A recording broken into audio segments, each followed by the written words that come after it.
السلام علیکم ناظرین، میں محمد اسلم حسین سیاست کے اس عالمی خبر نامے میں آپ سب کا استقبال کرتا ہوں۔ پیش ہے دنیا بھر سے آج کی کچھ اہم خبر۔ ایران نے احتجاجی مظاہروں کے دوران عوام پر عائد کردہ بعض پابندیاں نرم کر دی ہے اور کئی دنوں کے بعد آج پہلی بار بیرون ملک فون کرنے کی اجازت دی۔ کئی ایرانیوں نے نام کو پوشیدہ رکھتے ہوئے ایسوسیٹ پریس کو بتایا ہے کہ ملک سے باہر مقیم افراد انہیں ٹیلی فون نہیں کر سکے۔ علاوہ ازیں انٹرنیٹ اور پیغام رسانی سروس بھی تاحال بحال نہیں کی گئی۔ حکومت کی منظور شدہ ویب سائٹ کھل رہی ہے، لیکن ایران کے اندر انٹرنیٹ صارفین بیرون ملک کسی بھی چیز تک رسائی حاصل نہیں کر پا رہے ہیں۔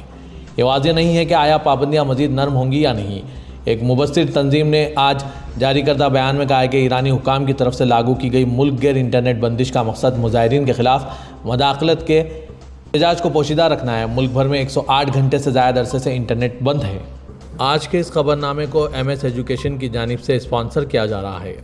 MS Education Academy believes that education is the best gift from parents to their children. That's why we offer a modern, tarbiyat-based education that nurtures both academic excellence and strong moral values. MS Education Academy, preparing world-worthy individuals. Please click the link given in description for more details. گزشتہ سال اقتدار سنبھالنے کے بعد سے امریکی صدر Donald Trump نے سب سے زیادہ نقصان بھارت اور چین کو پہنچانے کی کوشش کی، یہاں تک کہ اس نے چین پر 100% سے زیادہ ٹیرف لگانے کی دھمکی بھی دی۔ لیکن جب شی جن پنگ نے امریکہ کو دھکا دیا تو وہ پیچھے ہٹ گئے۔ اس کے باوجود وہ بلا واسطہ چین کو نقصان پہنچانے کی کوشش کرتے رہے۔ اب جبکہ 2025 ختم ہو چکا ہے اور چین نے اپنے تجارتی اعداد و شمار جاری کر دیے ہیں تو امریکہ دنگ رہ گیا۔ پچھلے سال چین نے دنیا سے خریدے گئے سامان سے 108 لاکھ کروڑ روپے زیادہ کا سامان فروخت کیا۔ چینی کسٹمر کے اعداد و شمار سے پتہ چلتا ہے کہ 2025 میں چین کا تجارتی سرپلس پچھلے سال کے مقابلے میں 20% بڑھ گیا ہے، جو تقریباً 1200 بلین روپے کی ریکارڈ سطح تک پہنچ گیا۔ ہندوستانی روپیوں میں یہ تعداد 108 لاکھ کروڑ روپے سے زیادہ ہے۔ امریکی صدر ڈونلڈ ٹرمپ نے خبردار کیا کہ اگر ایرانی حکام نے بعض مظاہرین کو دی گئی پھانسی کی دھمکی پر عمل کیا تو تفصیلات کا تعین کیے بغیر بہت سخت اقدامات کیے جائیں گے۔ تاہم تہران نے امریکی وارننگ کو فوجی مداخلت کا بہانہ قرار دیا۔ ٹرمپ نے قبل ازیں ایرانی مظاہرین سے کہا تھا کہ مدد راستے میں ہے اور کل CBS نیوز کے لیے ایک انٹرویو میں کہا ہے کہ اگر ایران نے مظاہرین کو پھانسی دی تو امریکہ کارروائی کرے گا۔ تہران کے اٹارنیوں نے کہا ہے کہ حالیہ مظاہروں کے دوران گرفتار کیے گئے بعض مشتبہ افراد کے خلاف محاربہ یعنی اللہ کے خلاف جنگ کھولنے کے جرم میں سزائے موت طلب کی جائے گی۔ صدر ٹرمپ نے متعدد دفعہ ایران کو مداخلت کی دھمکی دی ہے اور حالیہ بیان میں کہا ہے کہ اگر ایران نے ایسی حرکت کی تو ہم سخت اقدامات کریں گے۔ جب وہ ہزاروں لوگوں کو مارنا شروع کریں گے تو دیکھتے ہیں کہ اس کا ان کے لیے نتیجہ کیا نکلتا ہے۔ امریکہ کے صدر ڈونلڈ ٹرمپ نے کہا ہے کہ ان کی انتظامیہ صومالیہ یا کسی بھی دوسرے ملک سے تعلق رکھنے والے ایسے تارکین وطن کی شہریت منسوخ کرنے جا رہی ہے جنہوں نے ہمارے کسی شہری کو دھوکہ دیا ہو۔ برطانوی خبررساں ادارے رویٹرز کے مطابق امریکی صدر ڈونلڈ ٹرمپ نے ڈیٹرائٹ اکنامک کلب میں منعقد ہوئی ایک تقریب سے خطاب کرتے ہوئے مزید کہا کہ ہم ان لوگوں کے خلاف کارروائی کرنے جا رہے ہیں جنہوں نے ہمارے شہریوں کو دھوکہ دیا ہو اور اس میں انہیں سزا ہوئی ہو۔ ایسے لوگوں کی شہریت منسوخ کر دی جائے گی۔ دوسری بار امریکہ کی صدارت سنبھالنے والے ڈونلڈ ٹرمپ نے اپنی الیکشن مہم کے دوران بھی ایسے بیانات دیے تھے جن سے عیاں تھا کہ ان کا دور تارکین وطن کے لیے زیادہ خوشگوار نہیں ہوگا اور ایسا ہی ہو رہا ہے۔ انہوں نے اقتدار میں آنے کے بعد کئی ممالک کے شہریوں کے امریکہ کے سفر پر پابندی لگائی، جس میں اس فائرنگ کے واقعے کے بعد تیزی آئی جو وائٹ ہاؤس کے قریب پیش آیا تھا۔ واضح کہ دسمبر کے آخر میں امریکی انتظامیہ نے سفری پابندیوں کی فہرست میں مزید 5 ممالک کو شامل کیا تھا، جبکہ بعض دیگر ممالک کے لیے ویزے کی شرائط مزید سخت کی گئی ہے۔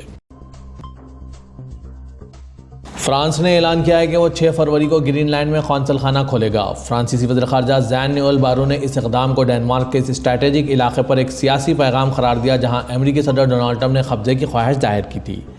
فرانسیسی نیوز ایجنسی AFP کے مطابق یہ اعلان اس وقت سامنے آیا جب ڈنمارک کے وزیر خارجہ لارڈ لوکے راسموسن واشنگٹن میں امریکی حکام سے ملاقات کر رہے ہیں تاکہ آرکٹک جزیرے کے مستقبل پر بات چیت کی جا سکے۔ گرین لینڈ معدنی وسائل سے مالا مال اور نیٹو اتحادی ڈنمارک کا نیم خود مختار علاقہ ہے۔ ٹرمپ نے گزشتہ سال 12 گرین لینڈ کو ڈنمارک سے لینے کی خواہش ظاہر کی ہے، یہ کہتے ہوئے کہ امریکہ کو روس اور چین کے بڑھتے اثر و رسوخ کے باعث اس جزیرے کی ضرورت ہے۔ دونوں طاقتیں آرکٹک میں اپنی سرگرمیاں بڑھا رہی ہیں جہاں موسمیاتی تبدیلی کے باعث برف تیزی سے پگھل رہی ہے۔ تاہم گرین لینڈ پر کسی کا دعویٰ نہیں ہے۔ امریکہ کا وہاں ایک فوجی اڈہ پہلے سے موجود ہے۔ وینزویلا قومی اسمبلی کے اسپیکر ہورخے روڈریگز نے کہا ہے کہ گزشتہ ہفتے اعلان کیے گئے اور اظہار امن کی خاطر شروع کیے گئے مرحلے کے حصے کے طور پر 400 سے زائد قیدیوں کو رہا کر دیا گیا ہے۔ حقوق انسانی گروپ نے قیدیوں کی تعداد 60 سے 70 کے درمیان بتائی اور مرحلے کی سست رفتاری اور معلومات کی کمی کی شکایت کی ہے۔ وینزویلا کے جیل حکام نے آج جاری کردہ بیان میں 116 قیدیوں کی رہائی کا اعلان کیا تھا۔ زیر محاصرہ افراد کو قانونی مدد فراہم کرنے والی ایک مقامی سول سوسائٹی فورو پینل نے کہا ہے کہ سال کے آغاز تک جیلوں میں بند سیاسی قیدیوں کی تعداد 800 تھی، تاہم حکومت کا کہنا ہے کہ اس کے پاس کوئی سیاسی قیدی نہیں ہے اور جو افراد زیر حراست ہیں وہ ارتکاب جرم کے جائز الزامات کے ساتھ زیر حراست ہیں۔ اسرائیلی میڈیا نے کہا ہے کہ ایران پر ممکنہ امریکی حملے کی خبروں کے بعد اسرائیل نے فضائیہ اور فوجی یونٹس کے لیے الرٹ لیول بڑھا دیا ہے۔ ماریو اخبار نے اسرائیلی فوجی ذرائع کے حوالے سے کہا ہے کہ فضائیہ، ملٹری انٹیلیجنس سروس اور ناردرن کمانڈ میں الرٹ لیول بڑھا دیا گیا ہے۔ اخبار نے کہا کہ فوج ایران میں ہو رہی پیش رفت پر قریبی نظر رکھے ہوئے ہیں، کیونکہ خدشات ہیں کہ امریکی فوج تہران پر حملہ کر سکتی ہے۔ معیاروں کے مطابق اسرائیل کی فوج ایران پر کسی بھی ممکنہ حملے کے حوالے سے امریکی مرکزی کمانڈ کے ساتھ رابطہ کر رہی ہے۔ یہ رپورٹ اس وقت سامنے آئی ہے جب ایران میں گزشتہ ماہ کے آخر سے حکومت مخالف احتجاج جاری ہے۔ ایرانی حکام نے امریکہ اور اسرائیل پر الزام لگایا کہ وہ فسادات اور دہشت گردی کی حمایت کر رہے ہیں۔ ہلاکتوں کی کوئی سرکاری تعداد موجود نہیں، لیکن امریکی human rights activist news agency نے اندازہ لگایا ہے کہ 2000 سے زائد افراد ہلاک ہو چکے ہیں، جن میں مظاہرین اور سیکورٹی فورسز کے ارکان بھی شامل ہیں۔ دراصل ایران کی حکومت نے واشنگٹن پر فوجی مداخلت کے لیے بہانہ بنانے کا الزام لگایا ہے۔ تھائی لینڈ میں آج چہارشنبے کے روز ایک ہائی سپیڈ ریلوے لائن پر ایک کرین مسافر ٹرین پر گر گئی، جس کے نتیجے میں وہ پٹری سے اتر گئی اور مقامی حکام کے مطابق کم از کم 22 افراد ہلاک ہو گئے۔ نخون راچا سیما صوبے کے مقامی پولیس چیف نے بتایا کہ اس حادثے میں 22 افراد ہلاک اور 30 سے زائد زخمی ہوئے ہیں۔ یہ واقعہ چہارشنبے کو مقامی وقت کے مطابق تقریباً صبح 9 بجے پیش آیا، جب دارالحکومت بینکاک کے شمال مشرق میں واقع نخون راچا سیما میں ہائی سپیڈ ریلوے لائن کی تعمیر کے لیے استعمال ہونے والی ایک کرین مسافر ٹرین پر گر گئی۔ مقامی میڈیا پر نشر ہوئی لائیو فوٹیج میں ریسکیو کارکنان کو حادثے کی جگہ طرف دوڑتے ہوئے دکھایا گیا، جبکہ ٹرین ایک طرف لیٹی ہوئی تھی اور اس سے دھواں اٹھ رہا تھا۔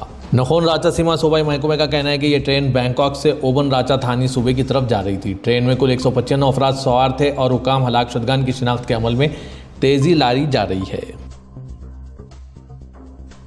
شامی حکام نے لبنانی سیکورٹی فورسز سے بشار الاسد کے زوال کے بعد لبنان فرار ہوئے 200 سے زائد اعلیٰ افسران کو حوالے کرنے کا مطالبہ کیا۔ یہ مطالبہ خبررساں ادارے رویٹرز کی اس تحقیقاتی رپورٹ کے بعد سامنے آئی ہے، جس میں بتایا گیا تھا کہ کس طرح پڑوسی ملک لبنان باغیوں کی سازشوں کا گڑھ بن چکا ہے۔ 18 دسمبر کو شام کے ایک اعلیٰ سیکورٹی اہلکار بریگیڈیئر عبد الرحمان دباغ نے بیروت میں اپنے لبنانی ہم منصبوں سے ملاقات کی تاکہ جلاوطن افسران کے معاملے پر تبادلہ خیال کیا جا سکے، جس کی تصدیق شامی و لبنانی ذرائع اور ایک سفارتکار نے کی۔ یہ ملاقاتیں رویٹرز کی اس رپورٹ کے چند دن بعد ہوئی، جس میں معزول صدر کے ارب پتی کزن رامی مخلوف اور سابق انٹیلیجنس چیف میجر جنرل کمال حسن کی جانب سے لبنان اور شامی ساحلی پٹی پر علوی عسکریت پسند گروپوں کی مالی معاونت کے لیے کی جانے والی سازشوں کی تفصیلات دی گئی تھی۔ غزہ میں شدید سرد ہواؤں کے باعث دیواریں گرنے سے بے گھر فلسطینیوں کے خیمے ڈوب گئے، اس کے نتیجے میں کم از کم 4 افراد جاں بحق ہو گئے۔ ہسپتال حکام کے مطابق 2 سال سے جاری اسرائیلی بمباری اور امداد کی کمی کے بعد غزہ میں حالات زندگی انتہائی خطرناک ہو چکے ہیں۔ اگرچہ 10 اکتوبر سے جنگ بندی نافذ ہے، لیکن امدادی گروپوں کا کہنا ہے کہ فلسطینیوں کے پاس موسم سرما کے طوفانوں سے بچنے کے لیے ضروری پناہ گاہیں موجود نہیں۔ الشفا اسپتال کے مطابق جاں بحق ہونے والوں میں 2 خواتین، 1 بچی اور 1 مرد شامل ہے۔ غزہ کی وزارت صحت نے ایک سالہ بچے کی ٹھنڈ لگنے سے موت کی بھی تصدیق کی۔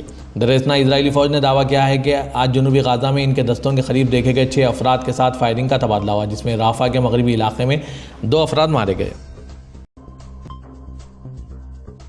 اقوام متحدہ کے بچوں کے عالمی ادارے یونیسیف نے بتایا کہ 3 ماہ قبل ہوئی جنگ بندی کے باوجود غزہ میں اسرائیلی فضائی حملوں اور زمینی کارروائیوں میں کم از کم 100 بچے مارے جا چکے ہیں۔ یونیسیف کے ترجمان جیمز ایلڈن نے جنوا میں صحافیوں کو بتایا کہ اکتوبر کے اوائل سے اب تک کم از کم 60 لڑکے اور 40 لڑکیاں اپنی جانیں گنوا چکے ہیں۔ انہوں نے افسوس کا اظہار کرتے ہوئے کہا کہ جنگ بندی کے دوران یہاں روزانہ تقریباً 1 بچہ مارا جا رہا ہے۔ یہ ہلاکتیں فضائی حملوں، ڈرونز، ٹینک شیلنگ اور براہ راست فائرنگ کے نتیجے میں ہوئی ہے۔ قطری وزیر اعظم اور وزیر خارجہ شیخ محمد بن عبد الرحمن بن جاسم الثانی نے ایران کی سپریم نیشنل سیکورٹی کونسل کے سیکریٹری علی ریجانی کی فون کال موصول کی۔ قطر نیوز ایجنسی کے مطابق اس گفتگو کے دوران دونوں رہنماؤں نے 2 طرفہ تعاون کو بڑھانے، خطے کے حالیہ صورتحال اور باہمی دلچسپی کے دیگر امور پر تبادلہ خیال کیا۔ شیخ محمد نے خطے میں امن و استحکام اور کشیدگی کم کرنے کی تمام کوششوں کے لیے قطر کی مکمل حمایت کا اعادہ کیا۔ چین کی وزارت خارجہ کا کہنا ہے کہ وہ ایران کے اندرونی معاملات میں کسی بھی قسم کی بیرونی مداخلت کا مخالف ہیں۔ یہ بیان ڈونالڈ ٹرمپ کی جانب سے تہران کے خلاف انتہائی سخت کارروائی کرنے کی دھمکی کے بعد سامنے آیا ہے۔ وزارت خارجہ کی ترجمان ماوننگ نے ٹرمپ کے ریمارک سے متعلق پوچھے گئے سوال پر پریس کانفرنس کے دوران کہا، چین اس بات کی حمایت اور امید کرتا ہے کہ ایرانی حکومت اور عوام موجودہ مشکلات پر قابو پا لیں گے اور قومی استحکام کا تحفظ کریں گے۔ انہوں نے مزید کہا، ساتھ ہی چین کسی بھی ملک کے اندرونی معاملات میں بیرونی قوتوں کی مداخلت کا مخالف ہے۔ سعودی عرب نے آج چہارشنبے کے روز امریکہ کے اس فیصلے کا خیر مقدم کیا ہے جس کے تحت مصر، اردن اور لبنان میں اخوان المسلمین کو عالمی دہشت گرد تنظیم قرار دیا گیا۔ سعودی وزارت خارجہ نے social media platform X پر جاری ایک بیان میں کہا ہے کہ مملکت انتہا پسندی اور دہشت گردی کی مذمت کرتی ہے اور ان تمام اقدامات کی حمایت کا اعادہ کرتی ہے جن سے عرب ممالک کی سلامتی، استحکام اور خوشحالی سمیت خطے اور دنیا کا امن برقرار رہے۔ امریکی انتظامیہ نے اردن اور مصر میں موجود ان گروپوں کو خصوصی طور پر نامزد عالمی دہشت گرد قرار دیا ہے، جبکہ لبنانی تنظیم کو غیر ملکی دہشت گرد تنظیم کی بلیک لسٹ میں شامل کیا ہے۔ گزشتہ روز سامنے آیا یہ فیصلہ صدر امریکہ ڈونلڈ ٹرمپ کے اس ایگزیکٹو آرڈر کے چند ہفتوں بعد آیا ہے جس میں انہوں نے اپنی انتظامیہ کو ان گروپوں کو بلیک لسٹ کرنے کا عمل شروع کرنے کی ہدایت دی تھی۔ ایران میں مقیم درجنوں پاکستانی طلبہ وہاں جاری پرتشدد بدامنی کے بعد جنوب مغربی پاکستان کی ایک دور افتادہ سرحدی گزرگاہ کے ذریعے وطن واپس پہنچ گئے ہیں۔ کوئٹہ شہر میں وفاقی تحقیقاتی ادارے FIA کی ترجمان سمینہ رسانی نے بتایا کہ تقریباً 60 طلبہ صوبے بلوچستان کے جنوبی علاقے میں واقع کبود بارڈر کراسنگ کے ذریعے پاکستان میں داخل ہوئے۔ انہوں نے مزید کہا کہ آج مزید طلبہ کی اسی سرحدی گزرگاہ کے ذریعے واپسی متوقع ہے۔ ایران میں پاکستان کے سفیر مدثر ٹیپو کا کہنا ہے کہ ایرانی یونیورسٹیوں نے امتحانات کا نیا شیڈول جاری کر دیا اور بین الاقوامی طلبہ کو ملک چھوڑنے کی اجازت دے دی ہے۔